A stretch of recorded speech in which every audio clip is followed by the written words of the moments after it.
Drage moje prijateljice, zelo vam priporočam, da gremo vse, ki bomo menjali avtomatski menjalnik, ker nam je prihranjeno delo, pač ni treba klasično menjati. To ni potuha, lahko se posvetiš bolj okolici in vožnji, okoli sebe, da ne imaš več časa, da opazuješ vožnjo.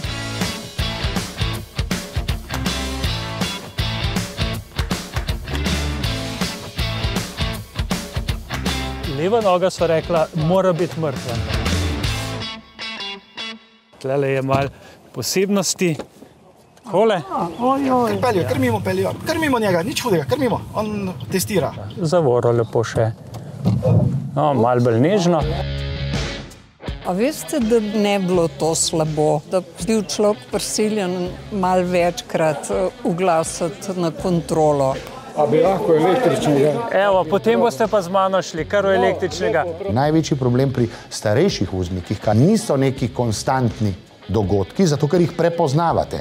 Problem pa nastane, ko pride do neke zelo hitre, nenehne reakcije, takrat se pa lahko stvar zelo zakomplicira, ker je reakcijski čas daljši.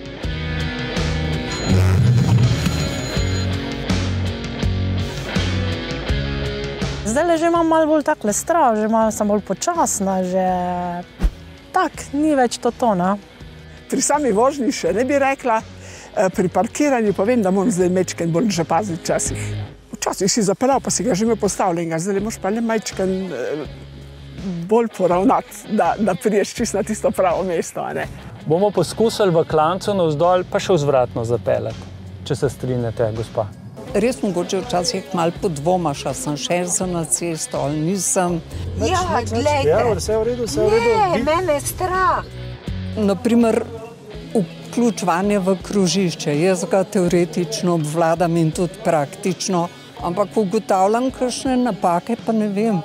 A jaz nisem prav obveščena ali tisti, ki tako vozijo, ki jih pač opažam. Vam bo v vašem levem ogledalu zasvetla lučka. Oranžna lučka, ki vas opozarja, da se vam približuje vozilo in je v vašem mrtvem kotu. V Sloveniji je 400 000 starejših voznikov od 60 let. In to, kar mi delamo, mi lahko rečemo, da delamo botično storitev. Ko smo bili mi mladi 10 do 2, zdaj grejo pa roke 15 do 3. Tako je. Sam sebi bi še dal izpit. Ja. Samo pa res takole, treba voziti, pozdrževati to. Smeš zaspati. Če vozimo redno, potem te vozniške spretnosti nekako ostanejo na višjem nivoju in se tudi bistveno pozna. Ne morate pričakovati, če recimo naredite 2-3 tisoč kilometrov na leto, da boste vozili tako dobro, kot takrat, ko ste jih naredili 15 pa 20. Skrbim tudi to, da sem fizično aktivna. Primeren odnos do zdravja, do življenja, do prehrane, do fizične in vedno fizične aktivnosti. Vsak dan vozim. Hodim veliko, hodim plesati, se vozim s kolesom, tako da vzdržujem kondicijo. Če nastaviš limiter na 50, pa avto ne gre več kot 50. Če se ne bom čutila zadosti reda, ne samo za svojo varnost, ampak tudi za varnost ostalih, bom sama nehala. Še koga drugega ogroziti ne bi mogla. Zdaj samo speljete, zdaj pa samo plej, pritisnete to in ne rabite več nič. Vse nadzira. Varnostno razdaljo, zavira, ustavlja se vse. Ja, to je pa super. Iz plina tudi, iz gasa to tudi. Ne rabite nič več. Samo vse sam vozi.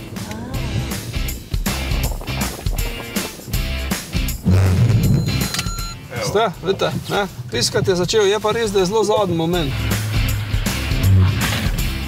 Ko imamo sneg, če se te sistemi zakrijejo, če ne vidijo, če rečemo malo oči in če te oči ne vidijo, ne morejo odreagirati.